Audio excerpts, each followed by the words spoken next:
Fala galera, tudo beleza? Muito bom estar falando com vocês, muito bom estar trocando ideias, muito bom estar gerando, trocando informações, ganhando conhecimento, despertando alguma coisa de sabedoria, inspirando de alguma maneira. E tem sido muito legal esse bate-papo de responder perguntas, porque as perguntas movem o mundo, né? Quando você faz perguntas, você consegue descobrir o íntimo de alguém, consegue descobrir, extrair o melhor de alguém. Então, estou gostando muito desse bate-papo e vamos começar aqui mais uma rodada, vamos botar assim, uma rodada de perguntas, dessa vez da escola da Zion de Alcântara, beleza? Galera de Alcântara, obrigado, muito obrigado por terem enviado as perguntas e eu vou estar aqui respondendo. Como eu não leio as perguntas antes, eu quero deixar claro o seguinte, eu observei nas outras escolas que eu respondi que algumas perguntas eram iguais, ou iguais não, né? Muito similares, e algumas eu respondi duas vezes, não faz muito sentido e acaba estendendo muito o vídeo. Então, caso tenha alguma pergunta de agora em diante, as próximas escolas, que já tenham sido feitas, até porque a curiosidade da galera acaba girando em torno de muitas coisas semelhantes, natural, eu vou falar, olha, essa eu já respondi e vou passar para diante, beleza? Então vamos lá. Perguntas aqui de Alcântara, e a primeira pergunta é: existe algum plano para criar uma formação superior no universo audiovisual? Então, existe algum plano para criar uma formação superior no universo audiovisual? Eu só não consegui captar aqui a ideia da formação superior. É um ensino superior de faculdade? Ou é uma outra formação, uma formação onde a gente tenha algo mais específico sobre audiovisual? Vou tentar responder conforme eu estou entendendo aqui. Se for em relação à faculdade, eu não tenho nenhum desejo. Talvez seja até uma pergunta interessante para muita gente aí.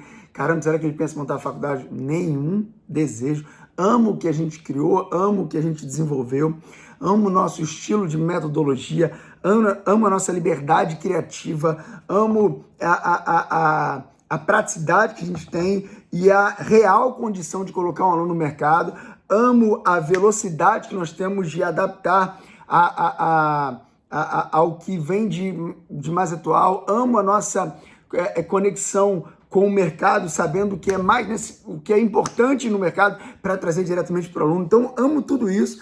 Então, essa nossa velocidade, esse nosso lado específico, entregar algo que é concreto, que é algo que realmente o aluno possa empregar no mercado, eu acho maravilhoso e não tenho desejo de faculdade, não. Acho que, não todas, mas acho que a maioria das faculdades acaba muita coisa que não é prática para o mercado, e acho que o mercado, tenho certeza que o mercado mudou, o mercado é um mercado veloz, é um mercado digital, é um mercado que você precisa de muitas coisas práticas e não cansativos. A minha opinião, óbvio, respeitando tudo, não dizendo que faculdade não é importante, não estou dizendo isso, estou dizendo, em cima da pergunta, se eu criaria, não. Para faculdade, não.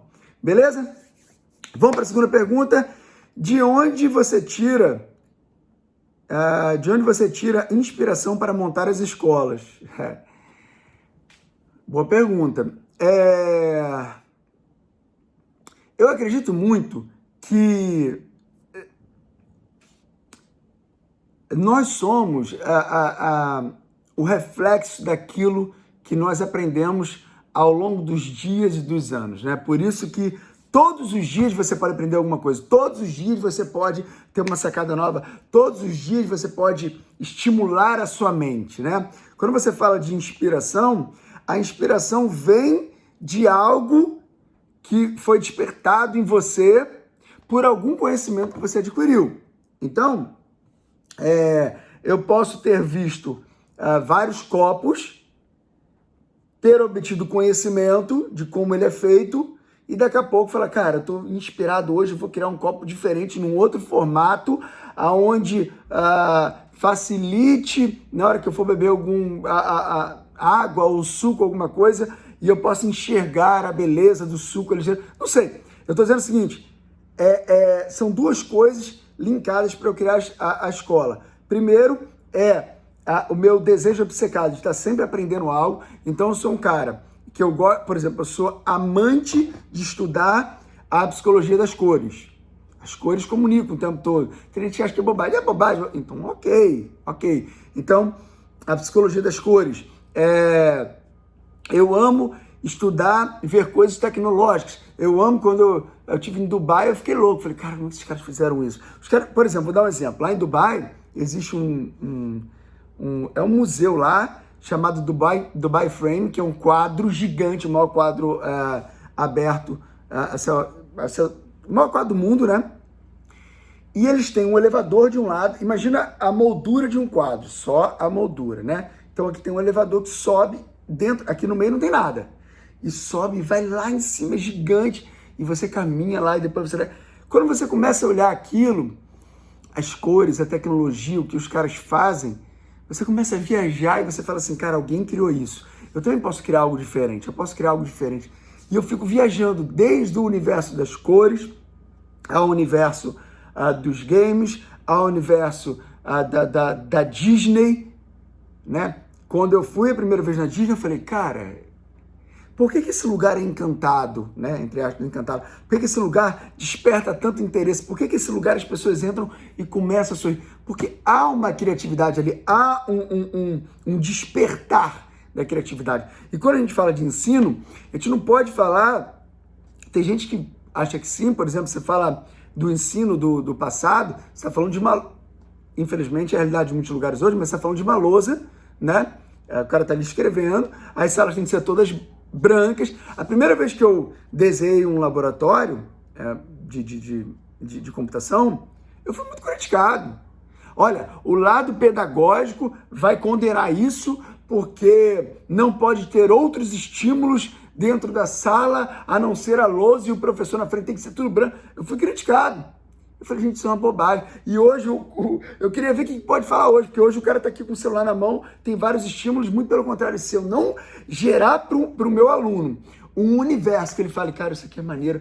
Outra, as cores geram sensações, inclusive terapêuticas. Cara, eu gosto de ler sobre essas coisas. Então, tudo isso, o azul reflete uma tranquilidade, tal. Só que muito azul também pode ser depressivo. Tudo isso tem explicação. O amarelo, o que o amarelo significa, o que ele estimula, o que ele traz de alegria.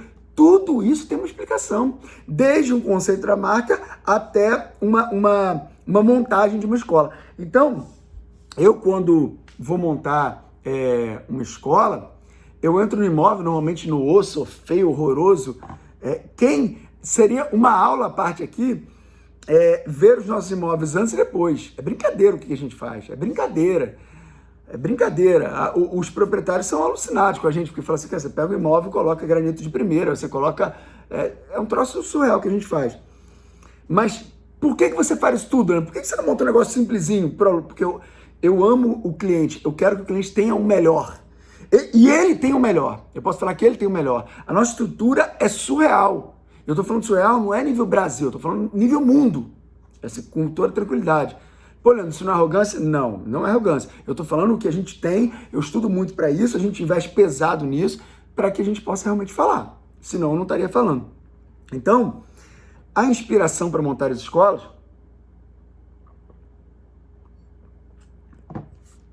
vai de um pouquinho de cada experiência.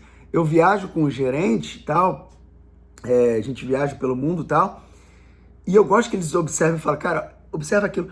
Eu gosto de entrar nos lugares e falar assim, cara, e se isso aqui fosse assim? E se... Às vezes eu me meto em negócios dos outros que eu falo, cara, se você fizesse assim e tal. Então, essa ideia da visão não é só para montar as escolas. Eu tenho todas as minhas coisas, na minha casa, nos meus detalhes, cara, isso aqui pode ser melhor. Eu tenho uma parada dentro de mim, tipo assim, em tudo, desde quando eu era vendedor, em tudo, isso aqui pode ser melhor. Isso aqui pode ser melhor. Isso aqui pode ser melhor. Claro que o negócio tem que fechar, você tem que fazer conta, você tem que somar tudo e tal, mas tudo pode ser melhor dentro das possibilidades, dentro das estratégias. Agora, a inspiração vem do que a gente vê, do que eu busco de melhor ver no mundo. E o que é legal é que muitas vezes o que é mais interessante é você ver modelagem, vamos botar assim, e depois você acaba se inspirando tanto e criar algo maior daquilo que um dia te inspirou. Isso é muito legal. Isso é muito legal. E isso é real. Então, eu acredito que a melhor resposta seja essa. A inspiração vem da experiência com diversas coisas. Experiências, quando que... Hoje um monte de gente copia um monte de coisa, mas quando que você ia falar no passado que você entrar numa escola, num curso, e ter lá videogames, arena de games, o pessoal jogar e tal, o cara botar Just Dance, simulador de carrinho profissional, feito por um dos caras mais tops que existe, que é o Ademar Cabral, que faz os maiores pilotos do mundo. Então, assim, nós colocamos excelência, né? Personagens nossos, criados e desenvolvidos pela gente, desde o concept, o desenho, a história por trás, até você criar o personagem. E em termos de personagens nas escolas, onde você encosta em personagens como a Nili lá em Madureira e é como se fosse uma pele humana. Então, assim, tudo isso é o somatório de várias coisas com uma busca obcecada em ter o melhor. Né? Por exemplo, vou dar um exemplo, por exemplo, da Nili, que foi montada lá em Madureira, até para vocês saberem. Quem fez foi o Eduardo Castor. O Eduardo Castor foi o cara mais premiado da Rede Globo, como o cara que fazia as maiores maquiagens para a novela, para tudo. Então a gente pegou o melhor e tal. Pô, Leandro, mas você gastou muito pra fazer uma personagem dele. Sim, pra quê? Para o cara entrar lá e falar, caraca, isso aqui é nível dos maiores museus Madame Tussauds do mundo. Entende? Então tudo isso é entretenimento, tudo isso traz um valor agregado que nos diferencia absolutamente dos demais. Então, eu acredito que a soma dessas coisas me inspiram a montar as escolas. E principalmente, quando termino de montar a escola, por exemplo, eu tenho a brincadeira que quando a gente monta uma escola, vai fazer uma inauguração, se o cara entrar, nem deveria estar falando isso aqui no vídeo, mas se o cara entrar na escola e falar assim, e aí, o que você achou? Pô, cara, legal. Mas né, se ele falar legal, eu me sinto muito mal. O cara tem que entrar e falar, caraca, que coisa sua. Ele tem que se expressar do jeito que ele quiser, do jeito que sair. A expressão dele vai mostrar a realidade do que é. Agora, existe uma questão muito interessante, que é só os sábios conseguem ver valor agregado. Vou repetir a frase. Só os sábios conseguem ver valor agregado. Vou dar um exemplo. Não deveria dar esse exemplo. A gente faz passeio de final de ano com funcionário, inventa um monte de coisa e tal. Eu lembro uma vez que a Paula foi, organizou o passeio e tal, arrumou um buffet top, acho que foi uma festa de liderança, alguma coisa assim e tal, buffet top, aquelas paradas assim, tudo top, comida da mais alta qualidade, só que é servida, né, pouquinho em pouquinho, e vai várias, mané, e aí servindo, e aí daqui a pouco algumas pessoas falando assim, pô, mas não vai ter salgadinho não? Não vai ter coxinha, não vai ter risole e tal. Então, assim, são percepções, entende? Eu não tô falando que eu não gosto de coxinha, não. Eu gosto de coxinha, acho gostoso e tal. Gosto e tal, mas se tiver eu como. Mas ali havia um valor agregado. Então, o valor agregado, quem tem percepção de entrar num local, ele percebe um piso de granito. Vamos bater um papo aqui, mas é importante isso aqui. Quanto é um piso de granito? Tem noção? De primeira, né? Quanto é um piso? Existem pisos de R$200, fora a instalação, fora um monte de coisa. Metro quadrado. E existem pisos de R$10. Você pode passar aí na Moedo, Leroy Merlin, tal, você vai ver lá, promoção de R$9,90, tal. Então, se você... Isso tudo são valores agregados que eu coloco... Sabe por quê? Porque quando eu comecei num curso, e o pessoal acha que é fácil a história, né? Eu pisava no curso e era aquele piso P5 de menos de R$10, e quando eu pisava, instalava. E eu tinha nervoso aquilo, e você tinha que falar alto com o cliente para ele não perceber que era tudo muito ruim. Quando eu na minha sala de divulgação, na época que eu era funcionário, era uma sala de divulgação de divisória, feio, que ficava tudo arranhado, com a cadeira de madeira que rasgava a volta e meia minha calça. Era um vidrinho de 3 milímetros, sabia que tem diferença? Vidro de 4 milímetros, vidro de 10 milímetros, e muita diferença. Era um vidrinho todo aberto, sem nem botar as borrachinhas que entravam ali, não tinha nada disso. Eu não precisa falando isso, porque tudo isso é valor agregado. Porque quando eu divulgava, as pessoas do outro lado estavam vindo, então era incômodo, era... Enfim, amigo, a inspiração eu quero proporcionar. Qual é a minha inspiração? Eu quero proporcionar ao meu cliente e ao meu funcionário uma experiência única. Uma experiência única. E busco inspiração nos lugares. Eu sou viciado em Pinterest, ficar olhando ali, ó, maneiro isso. casas assim, casas para fora, casas tortas, casas não sei o que lá, cada tal. Daqui a pouquinho, o que é imersão? O que é imersão? Eu preciso estar vendo, daqui a pouco aquilo ali faz parte da minha natureza, daqui a pouco aquilo ali, a palavra imersão ela é muito poderosa, né? Quando a gente fala de imersão, para tudo.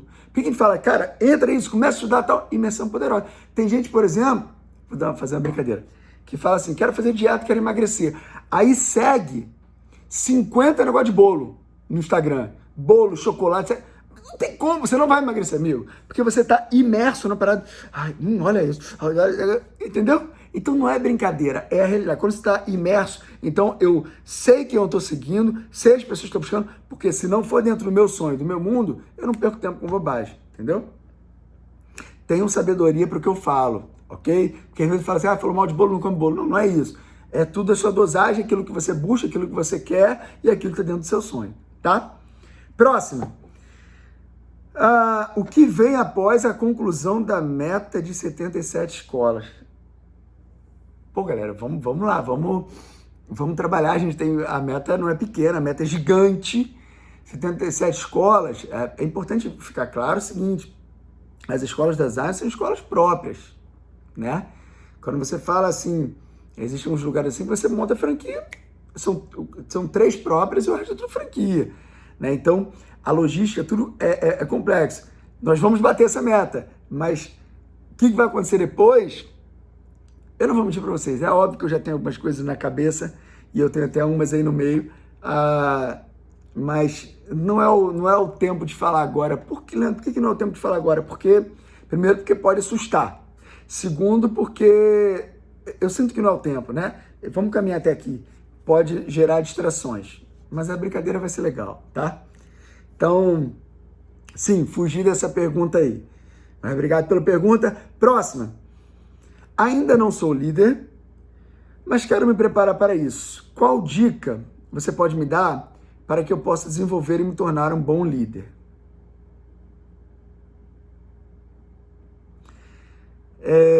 Vamos lá. É muito importante. Cara, eu poderia dar uma resposta aqui gigantesca. Só que eu tenho uma obra, eu tenho um livro. Esse livro, vamos lá, eu estou me colocando agora no lugar do funcionário, eu gosto muito de fazer isso. Se eu sou funcionário, esse livro é o meu livro de cabeceira. É a minha Bíblia para o crescimento. É o meu manual de liderança, é o meu manual para crescer. De frente para trás, vai entrar, ler, reler. Uma segunda vez que você lê, você já tem um outro pensamento. Uma terceira vez, você já tem um outro pensamento. Eu iria ler. Esse é o primeiro. Eu entendo isso. Porque se eu for usar características, você tem perfis diferentes, então não existe um perfil específico, né? Todos os perfis podem atingir a liderança. A gente tem aí, quando eu falo de perfil, eu estou falando de dominante, extrovertido, paciente, analítico. Nós temos hoje na liderança todos os perfis, então não existe nenhuma resistência ou regra para isso, mas existem os nossos valores. Então, o que para se tornar um bom líder? Aí eu teria que falar sobre a coragem, sobre a atitude, sobre a proatividade. São infinitas coisas, mas que eu tenho convicção que o livro vem destrinchando, fala também quais são os riscos, Então, quando eu estou conversando num livro para um líder, né, seja um líder de heróis, eu estou falando o que o líder, vamos lá, a conversa ali é o que o líder tem que exigir do funcionário, né? O que o líder precisa fazer para criar um bom funcionário. Você se posiciona aqui e visualiza o que você precisa fazer. Então, assim, se torna muito mais fácil quando você tem um manual desse, tá? Mas existem coisas muito importantes. Nunca se rebele contra a liderança, nunca gere fofoca, seja grato. Existem várias coisas que ajudam demais. Mas para você ser um bom líder, você tem que ser bom. Você tem que ser bom. Você tem que ser bom nas suas atitudes, você tem que aprender a liderar, não significa só fazer gol, você tem que saber lidar com pessoas, motivar pessoas, fazer reuniões, ter o planejamento, ter estratégia, ter gestão e por aí vai. Beleza? Próxima. Qual o momento de superação na sua vida que você poderia nos contar? Qual o momento de superação na sua vida que você poderia nos contar? Eu já... Lembra que eu falei no início algumas perguntas, se forem repetidas, eu vou pular. Eu acho que essa aí, obrigado pela pergunta, ela é muito boa, ela é muito importante, mas como alguém de outra escola fez uma muito similar, eu vou pular. Eu já falei do momento de superação, o mais difícil, né? Eu respondi, tá? Então vou para a próxima. Qual foi a maior dificuldade ao longo da sua carreira?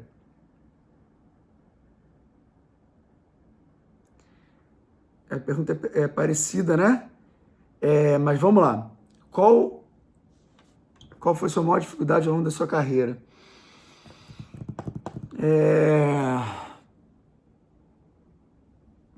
Maior dificuldade na minha carreira.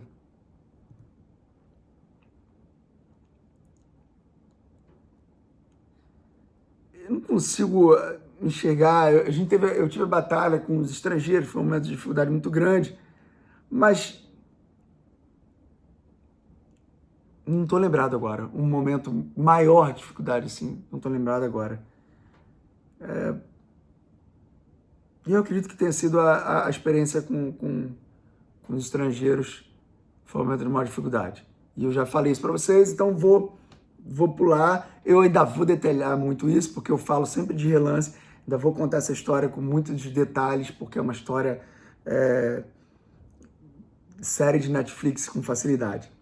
E vou para a última aqui, então, que é: quais seriam as características ideais para um funcionário modelo Zion? Quais seriam as características ideais para um funcionário modelo Zion? Eu acho que essa pergunta aqui tem muita ligação com a história, com o que eu acabei de falar, de quais são as dicas para ser um bom líder. Não existe um formato quadrado, mas existe um livro lá, que é de 300 páginas. Tem uma história muito interessante, que é uma história que eu vi recentemente, que um cara estava num lugar, numa floresta, alguma coisa assim, e ele ficou 3 meses sozinho em frente a um riacho. 3 meses sozinho em frente ao riacho. E aí, quando ele encontrou depois um amigo e tal, o amigo falou para ele: cara, que tédio, como que você conseguiu ficar 3 meses, né? A gente com essa quarentena, essa doideira, como que você conseguiu 3 meses em frente ao riacho, todo dia ali sozinho, por que você foi para lá e tal? Ele falou: cara, eu não. Eu levei 3 livros, eu tava com 3 caras extraordinários, não tem como ter tédio lendo aqueles caras e ouvindo o que aqueles caras têm para me falar. Cara, eu vi essa história recentemente e fiquei muito impactado com isso. Hoje em dia, principalmente no Brasil, tem uma cultura muito, muito ruim de leitura. O brasileiro lê pouco, é uma cultura, desculpa o termo, burra, porque a leitura... eu falei no outro vídeo que o quanto eu investi já para sair da onde eu estava, para ir para lugares só para conversar meia hora com alguém, só para ouvir palavras de sabedoria, isso vale muito, vale muito, vale muito. Um bate-papo desse vale muito. E aí vem alguém e escreve uma obra. Eu não estou falando do meu livro, não. Meu livro também. Porque o meu livro é a maior resposta para responder isso aqui, né? Mas vem alguém, não só meu livro, meus vídeos e tal, mas vem alguém e escreve uma obra. Vem um cara que escreve os bastidores da Disney, o jeito mais feliz de ser. Então, várias coisas, né? Vários livros. Eu poderia citar diversos, livros do John Maxwell. Os livros do John Maxwell, se eu sentar para conversar com o John Maxwell, é como se eu estivesse falando com aquilo que eu já li dele de trás para frente. Eu não o conheço, mas é como se ele fosse meu grande amigo. Porque esse cara me ajudou demais. Então, você conversar com um livro, você ler um livro, você... Por exemplo, eu não sei, recentemente eu estou escrevendo um novo livro. Cara, escrever um livro não é fácil. Eu paro, eu tenho que meditar, eu tenho que desligar de tudo, eu tento extrair o melhor, eu tenho que buscar tudo que eu vivi, todas as experiências e tal, sabe? Não é fácil. E aí você escreve gente, escreve uma página. Não estou exagerando, escreve um texto. Um texto. Escreve 2 textos. Agora escreve 300 páginas que façam uma conversa do início ao final, como um filme, para você não cair a pegada. Não é fácil. Então é prazeroso, mas não é fácil. Então, você escreve tudo aquilo ali e eu sei que alguém escreveu, então às vezes um parágrafo de alguém, eu fico assim, caraca, eu leio o parágrafo e depois eu volto, porque eu quero saber o que o cara, não só o que o cara escreveu, mas o que passou na cabeça dele quando ele escreveu. Então, assim,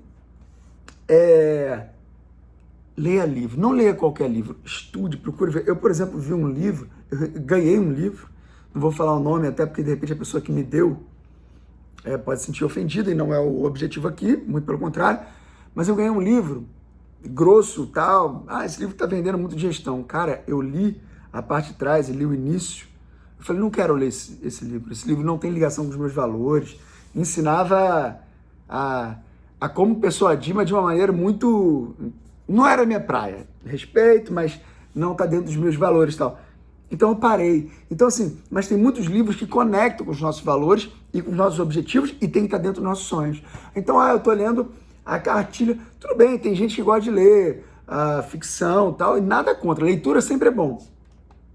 Mas procure ler dentro daquilo que esteja ligado a coisas que podem agregar a sua vida no dia a dia, né? Acho que isso ajuda demais. Então, quais seriam as características ideais para ser um funcionário de modelo? Entender aqueles princípios que tem no livro para que você realmente possa crescer, respeitando o setor que você está, né? Então, eu estou nesse setor, então, peraí, eu tenho que ser o melhor nesse setor para dar um passo a mais, eu preciso entender e tal, e por aí você vai crescendo mais e mais, beleza? Então, eu procurei encurtar, porque a galera falou, Leandro, suas respostas estão muito longas, então, a partir desse vídeo agora, eu vou tentar encurtar. O pessoal falou que estou dizendo, um líder ou outro falou, Leandro, tenta fazer um pouquinho menor e tal. Então, estou tentando fazer um pouquinho menor e vou responder de todas as escolas, beleza? Galera de Alcântara, muitíssimo obrigado. Valeu por mais essas perguntas enviadas e em breve vou estar lançando outro vídeo para vocês. Valeu? Forte abraço.